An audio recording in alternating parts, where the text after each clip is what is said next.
welcome to starting a new series.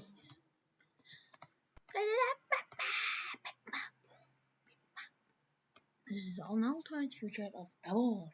I actually planned to making this series a long time ago, but yeah, let's start.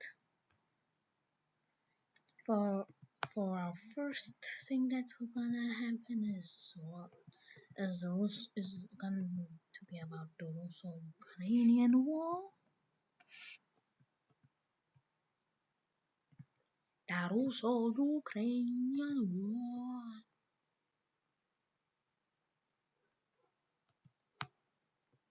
So apparently this is how it kinda looks, but let's start. No, Russian supplies are overextended, and Trump is is lowering Ukraine's benefits, and things. But so allows this allows for Putin to launch a northern invasion. So, but Ukraine's defend that area as Ukrainian troops move groups into. Yeah, this is by the way in the this is by 2027 ish. So yeah. So quickly, as you can see this. Boom, boom, Ukraine's move. Then Ukraine is starting to move into Crimea. But the Russians encircle massive amounts of Ukrainian troops. And the front line stabilizes to about here. Where northern Ukraine, about here, with Russia actually winning the 2027 thing. But on the other hand, we're going to move to the US, where Donald Trump dies before he. So this causes the rise of J.D. Vance, former governor of Florida and vice president of the United States.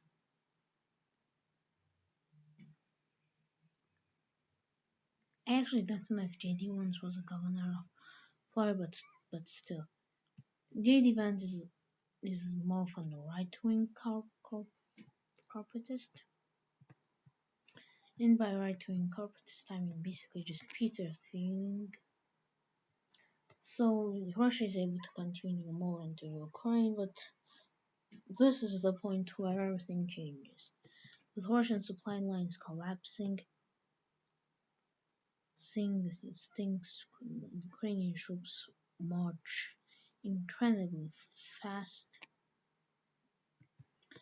as encircling many Russian troops as the Russian supply hits zero, while Ukraine is able to almost liberate half of it.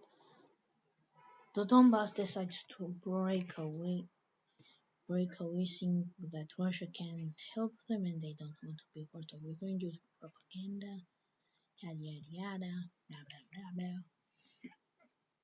While due to the collapse of Russian supply lines, Georgia also joins the war. Currently, all of these areas are occupied, but while the government wants neutrality, the military decides to go in and launch a coup. Many government loyalists, mainly farmers, revolt, and Georgia is in another civil war. This actually allows for Abkhazia and South Ossetia to have some lines, but the military would establish a junta and military junta in Georgia, not pro-oligarch, it's more military based. And plus, the military is actually pretty popular among the population since they actually took their homeland and are now moving into northern Russia with many peoples of Dagestan following them. Now Russia looks after Dmitry Medvedev quickly takes over the situation as Putin dies, and he decides to sign the Treaty of Okhotsk, Donetsk, where the Donbass is established as an independent state, and and Russia is forced into neutrality. After that, he decides to open up to become more pacifist because he thinks that Russia has lost any goals of expansion with Lukashenko, with their ally Lukashenko being still there.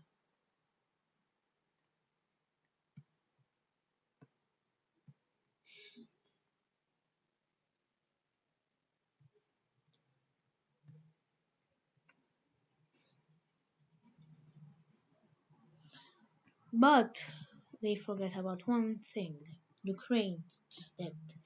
Ukraine has a real cover, is seriously in debt, so the economy just collapses.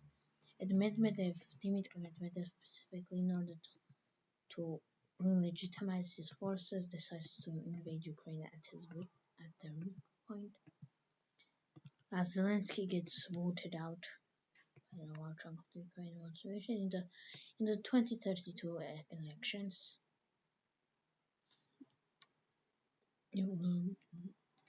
Medvedev, no, not real, no, 2028. So Medvedev in just a few weeks conquers all of Ukraine with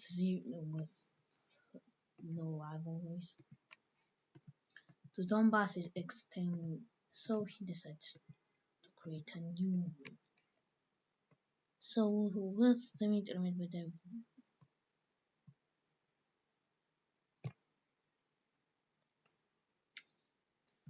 with Crimea being given to Russia,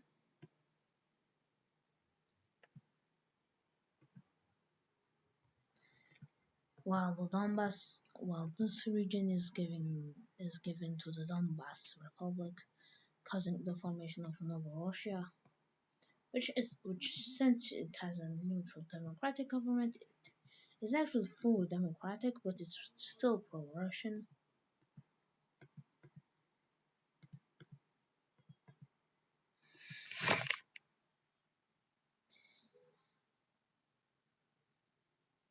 So by 2030, J.D. Vance's regime is getting pretty unpopular.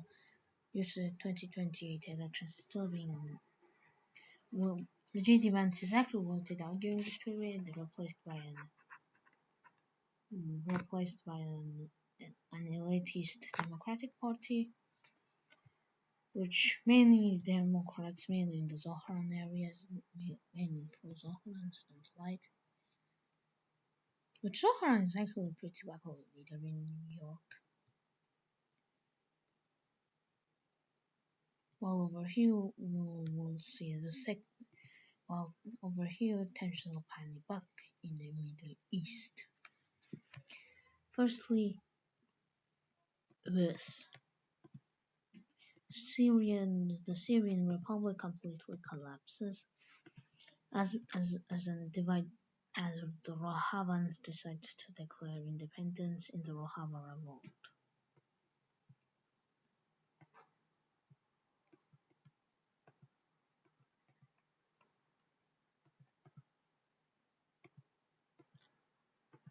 The Rojavan independence movement quickly goes on, but is quickly defeated by Turkish allied forces, while the Rojava regions decide to capture Homs, strike back. Many small Assyrian communities, with the aid of many Assyrian families, decide to launch a secret attack against Turkey and cause a small revolt in the Hararaki Mountains. This causes an Assyrian independence movement to gain a lot of traction, but luckily this new Assyria is kinda small, only capturing around these territories.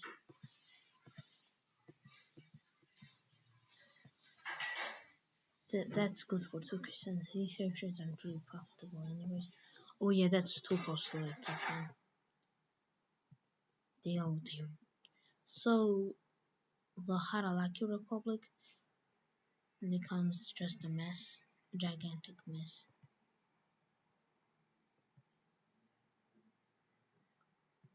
And with the Assyrians actually having their own republic, tensions quickly rise up.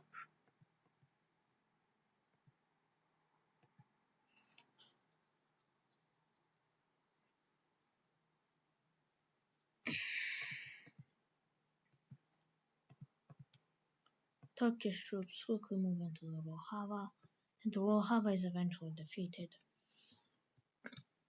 But the Turks, since they control almost half of Syria, decide to invade Syria, but it was more of an annexation as the government quickly surrenders, and Turkey retakes Syria. While finally we move to other parts of the world, mainly the United States, where due to massive social strife the 30-20 Balkans boil up and cause revolts.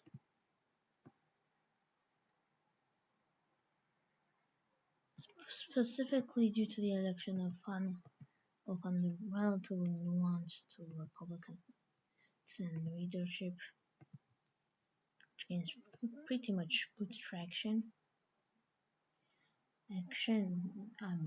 Mainly in the north, as mainly which is not really that popular as Trump causes massive innovation with the Republican Party. So yeah, the files, mainly the files were actually the files of the Republican idealized the threat of the small four-year leadership of the Democrats caused almost zero changes. And this, okay, why did I make this? And the US is forced to win a war due to the 2032 economic crash.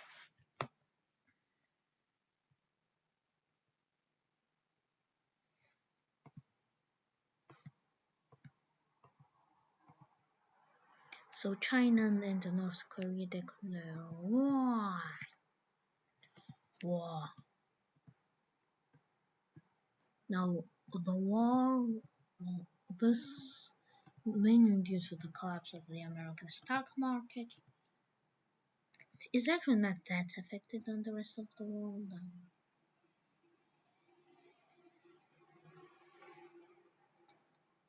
So North Korean troops quickly march due to mainly aid of China, while the US battalion is over here easily defending. The Japanese navy absolutely destroys the Chinese navy, but South Korea gets trampled.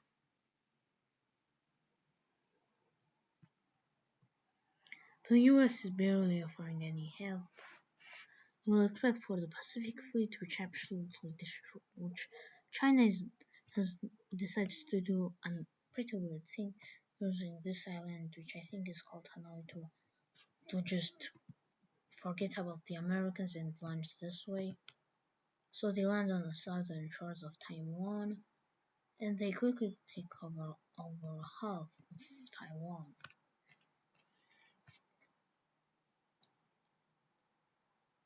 But these troops are quickly blockaded and encircled.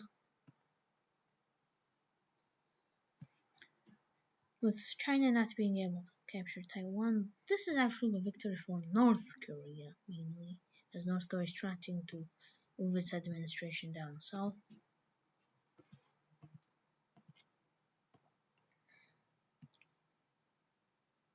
And troops, while the North Koreans start building up a massive navy with the aid of China in the Yellow Sea. So this war lasts for a long time, many people are dead. But finally they launch their final invasion, the invasion of Japan. They move in, the army with Osaka, but they mainly take over the main Japan island, taking over Kyoto, which was the original imperial residence. The imperial family and that's all the video. Thank you.